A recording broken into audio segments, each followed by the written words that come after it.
to take it out. You know, it's just one of those things where we are rebellious when we're young. And if there's anybody here that wasn't rebellious, parents. But then when we got away from them, out of sight, then what did we do? And it's just call it a sinful nature. You know, curiosity always gets the cat. Mm-hmm. So, I mean, these are things we have. Yeah, I think when I was growing up, if my parents weren't around, then the rules didn't apply any longer. They didn't apply until we got caught. Yeah. So, but yeah, imagine the differences in the ages that we grow up. The challenge, like, present the gospel message when the world is different. Parents in Christ.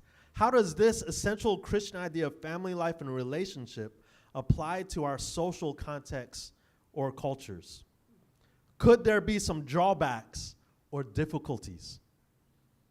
Could there like one cultural understanding is I know I have a number of friends where it was a cultural practice where you don't stare at an adult. You don't make eye contact. You know, that was a sign of disrespect. How do we taught? I found out the hard way as a chief petty officer in the Navy, and correcting a young Filipino sailor who made a big mistake. And every time I started to talk, his head went down. And I'm like, shipmate, look at me when I'm talking to you, because that's how I was raised. And he kept, finally, I almost blew a gasket on it. Now when I'm talking to you, Chief, I was raised, it's very disrespectful to look a person in the eye when you're being scolded. And I'm like, oh, you know, size 10 in mouth. My boot did not take stereotype. Now, I used the word stereotype last week, and everybody went, oh. But here's some stereotypes about cultural differences on how we raise our kids. Black families. Do we ever hear young children talking back to their parents? I rarely see it, even today. White families, all the time. Asian children, Japanese, in a store, throwing big conniption fits on the floor. And the parents was like, all right, they'll get over it. It's all cultural differences. And then there comes a time for each one where the age differences, they start learning different norms and values, and they're retaught. So again, we need to be aware as individuals when we see this out in different places and take note of that. So if we're in a position of authority and we're talking to someone and they happen to bow down, they're not looking at you eye to eye like my parents taught me. Look at me when I'm talking to you, boy. That's what my dad said. If I didn't, I got cracked. All right? We need to understand that people are different. Cultures are different. Yeah, and especially being in Hawaii, where we have so many cultures here, we don't always know what's involved, and but the sensitivity has to be there, and I think Paul continues to point that out as we continue to look at these verses together. And so let's go to the on Tuesday. Tuesday's lesson was fathers, do not provoke your children, as Aunty Miki was pointing out, but bring them up in the discipline and instruction of the Lord. And so here we have this negative command, don't do this, but instead now do this. We have another verse that was brought out in the lesson, Colossians 3:21, which is very similar. It says, fathers, do not provoke your children, lest they become discouraged. Oh, provoke means when you deliberately doing it, it's not okay. So, but lest they become discouraged.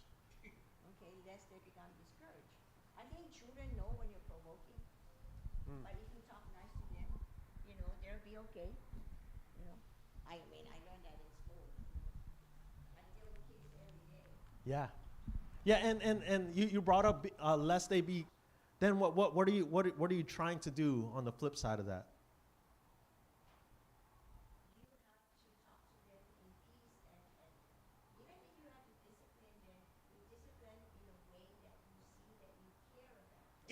Yeah. Showing care, or in other words, encouraging them. Like that's the end point of what we want to do when we interact with our children.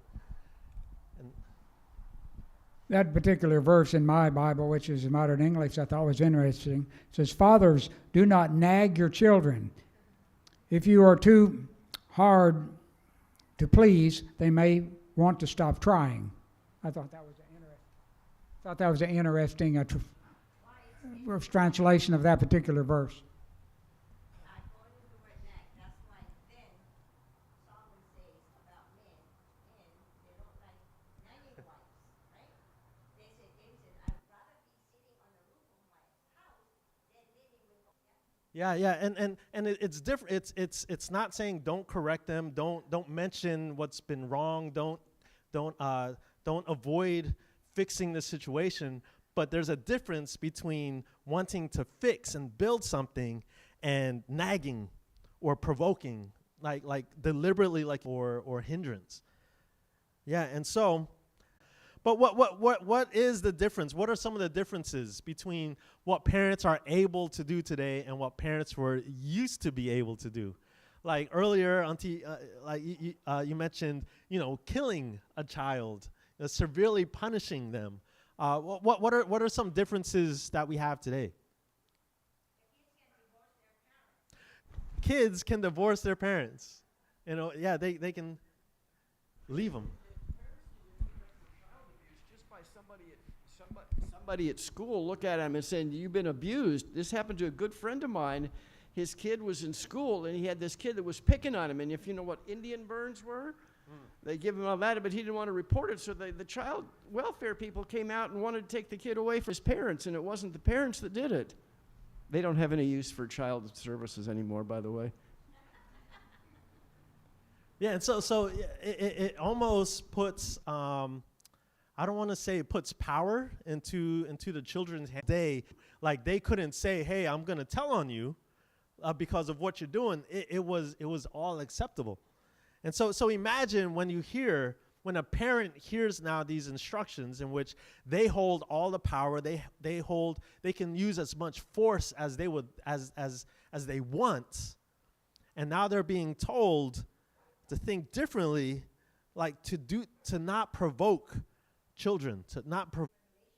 Jesus would point out their mistakes, yet then he counsels them what they should do to better themselves. Yeah, he just doesn't critique what they're doing and tell them what they're doing wrong, but he actually has a solution and another thing in which another direction in which they can go. And that's sort of what Paul is doing little by little as we go from verse to verse. We see that there's something that Paul is leading up to that may not necessarily be acceptable if he were just to come out and say it. And so let's see reshaping family relationships. In the context of supreme loyalty, Paul is now moving, actually,